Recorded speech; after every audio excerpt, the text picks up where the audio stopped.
onpas sinulla Kauko paljon niitä omenia. Eikö ookin? Niitä on kuule nyt 1, 2, 3, 4, 5, 6, 7, 8, 10. 80. Kyllä. Niin. On kyllä ihan hirveän paljon. Joo. Katoppa. Tässä on tämä tämmönen luku. Minä näytän sulle, että mitenkä sen. Niin, missä? Täällä on kuule 0. Siellä on 0. Joo. Ja sitten minulla on niin paljon, että minun pitää mennä tuonne asti. Tänne asti. Sieltä. Oi. Siellä on kuule. Niin, no katoppa, tuonne on jäänyt vielä yksi omenakori. Eli nyt mulla on 90.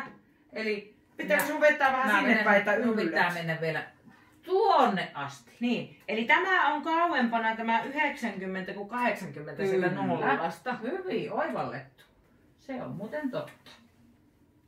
Eli kasvaako ne sitten niinku tänne päin? Joo, eli täältä kun lähdetään, niin aina kasvaa isommaksi tänne. Joo. Ja milloin se Sanelma tulee sitten niitä omenia hakemaan? No Sanelma tulee sitten, kun meillä on nyt tuossa, sitten kun me ollaan saatu 99, eli vielä 9 tarvitaan omppuja. Sitten ei ole enää kauan. Ei ole, sitten saadaan Sanelma vieraksi.